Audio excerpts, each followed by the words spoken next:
amazing array of speakers here at CPAC.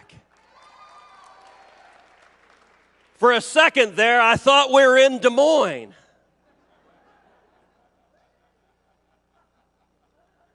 That one took people a minute.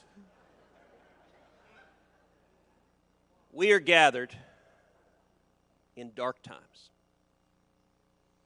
We're gathered at a time where the hard left, where the socialists control the levers of government, where they control the White House, where they control every executive branch, where they control both houses of Congress. Bernie is wearing mittens. And AOC is telling us she was murdered.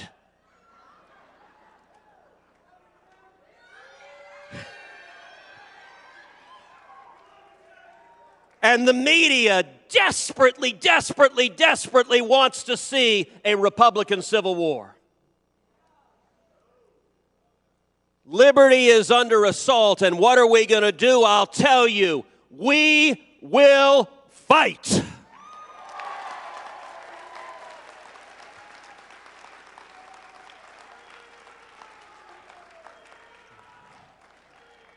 Listen to William Wallace.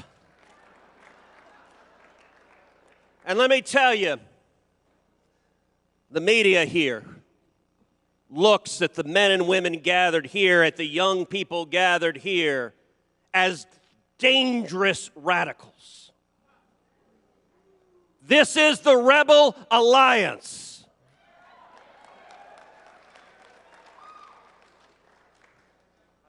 And Vader and the Emperor, and let's be clear, they're not your father,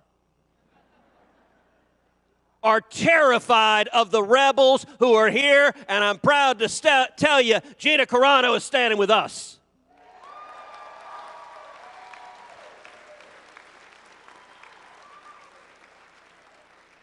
So what do we do? What do we do at a time where the hard left is resurgent? Two very simple things. Number one, we defend liberty. Look, are there tensions in our party? Sure, because we believe in diversity. We believe in individuality. Different people have different views. We aren't the Borg enforcing. Okay, I may have committed a cardinal sin mixing Star Wars and Star Trek.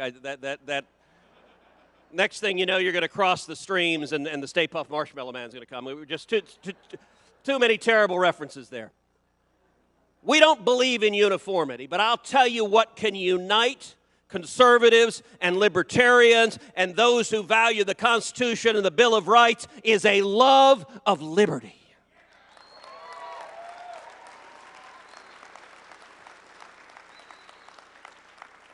And the left, they tell you who they are, particularly in a global pandemic. As Rahm Emanuel said, you never want to waste a good crisis. And hoo boy, these guys don't want to waste it. You see statists in California putting 37 tons of sand in a skate park because ain't nobody having fun while the socialists are in charge.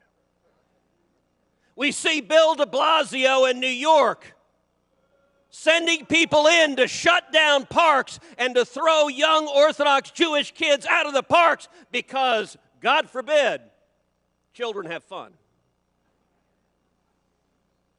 We see leftists across the country shutting down churches. California, they've helpfully explained, you can go out and protest. You can scream and yell, abolish the police. And this virus, magically, no one will get infected. You can French kiss the guy next to you, yelling, abolish the police. And no one will get infected. But if you go to church and say, amazing grace, everyone's going to die.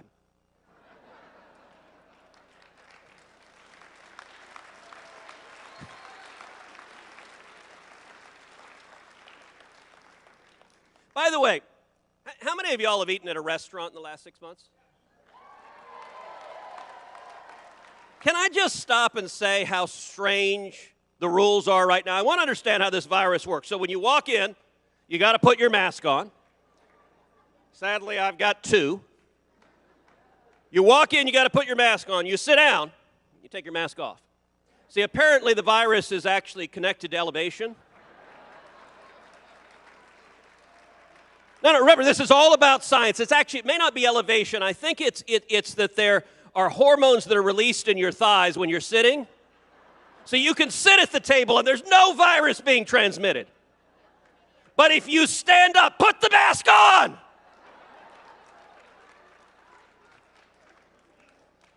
And listen, let's be clear, this is a dangerous virus.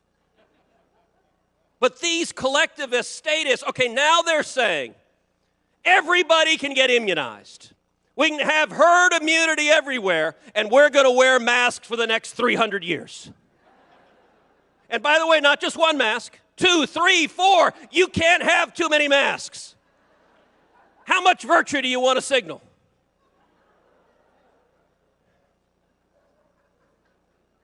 This is just dumb.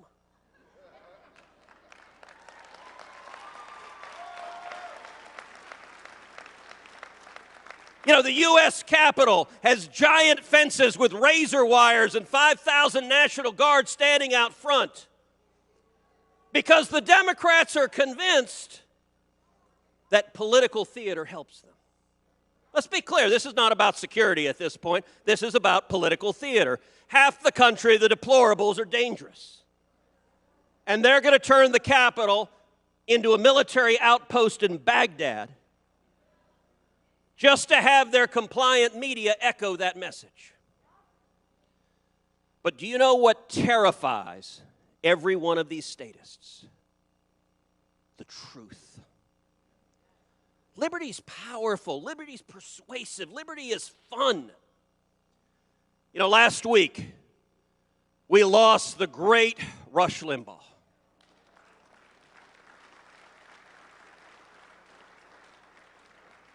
I was so blessed and so fortunate to call Rush a friend. And Rush understood the power of liberty. You know, before there was Hannity, before there was Tucker, before there was Ben Shapiro or Steven Crowder, before there was Donald Trump, there was Rush Limbaugh.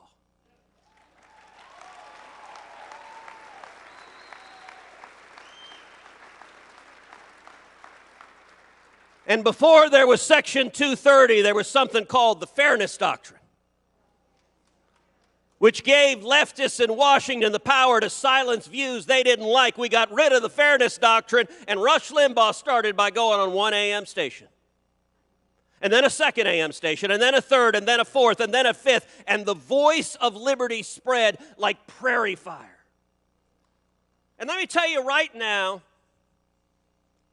in Los Angeles, there's some skater kid who's 19, who's told that it's hip and chic and cool to be a leftist socialist man, who's going to hear a message, wait a second, these guys don't want me to speak, think, have fun, do what I want to do. The message of liberty is profoundly subversive. The left believes in rigid conformity. We believe in diversity, free speech. You can say whatever you want, no matter how dumb it is. And by the way, in Washington, D.C., we test that proposition.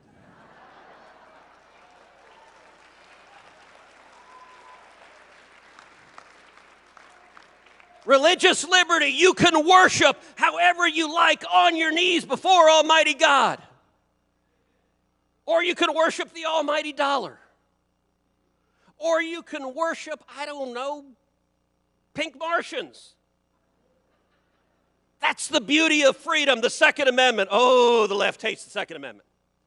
Because they want their people docile and compliant. You know, when we saw riots all across the country, I remember there were reports that riots were going to come into suburban, mostly peaceful, fiery but mostly peaceful. There were reports riots were going to come into the suburbs. I got to tell you, in Houston, where I live, there weren't any rioters. Because let's be very clear, if there had been, they would discover what the state of Texas thinks about the Second Amendment right to keep and bear arms.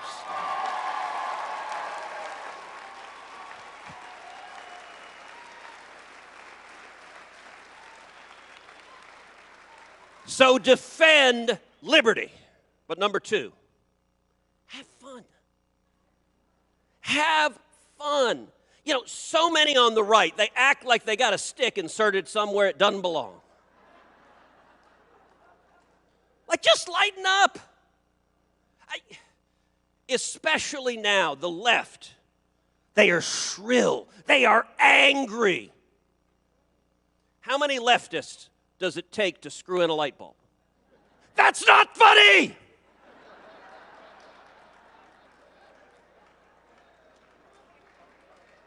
Like, God bless. Who would want to be around these people? You know, Jerry Seinfeld doesn't tell comedy anymore because any joke that's funny is canceled. You know, SNL is unwatchable. The late night comedy, they stand up and say, we hate Donald Trump. Yeah, no kidding. We didn't get that the last 9,000 times you told that. You know, in 2020, the New York Times reported that 60% of women named Karen voted for Joe Biden. That's actually real. You can look it up, the fact checkers, that's what the New York Times reported. And I'm willing to bet 80% of the men named Karen voted for Joe Biden.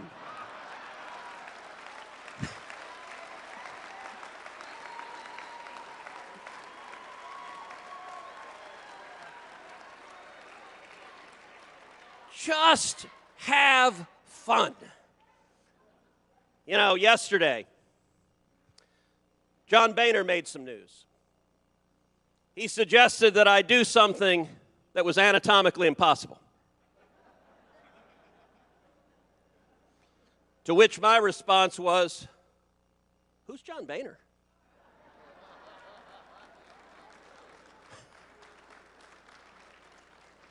And you know what? There are a whole lot of voices in Washington that want to just erase the last 4 years.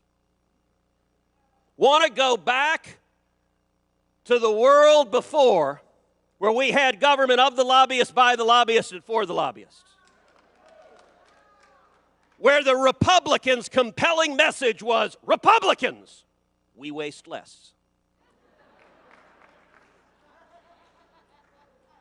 And they look at Donald J. Trump, and they look at the millions and millions of people inspired who went to battle fighting alongside President Trump, and they're terrified.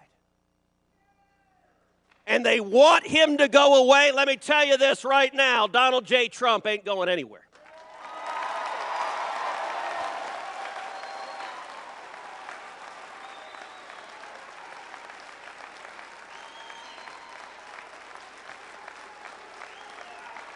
And the Republican Party is not the party just of the country clubs. The Republican Party is the party of steel workers and construction workers and pipeline workers and taxi cab drivers and cops and firefighters and waiters and waitresses and the men and women with calluses on their hands who are working for this country. That is our party, and these deplorables are here to stay.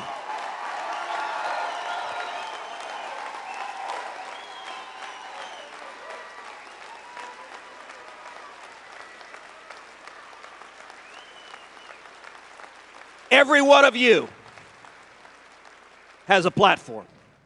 Every one of you has a voice. The corporate media wants to silence these voices. You have a platform. You know, last year I launched a podcast, Verdict with Ted Cruz. Over 25 million downloads in a year. By the way, please go subscribe. Verdict with Ted Cruz, Verdict with Ted Cruz. Click on subscribe. 5 stars, please. But you know what? You have the same platform. You have social media. You have your friends, your neighbors, your family, your classmates. Speak out for freedom. Because I'm going to close with these words of encouragement. These are dark days, and the media tells us this is the new galactic empire forever and 1,000 years. But already Joe Biden and the radicals in his administration, they are already overshooting. They are already going too far. Their policies don't work. They are disasters. They are bad. They are destroying jobs. They are stripping our freedom. And there is a natural pendulum to politics. And the country will come back to sanity. And mark my words, 2022 is going to be a fantastic election year. And so is 2024. As we stand together and defend liberty, defend the Constitution, defend the Bill of Rights of every American. In the immortal words of William Wallace, freedom!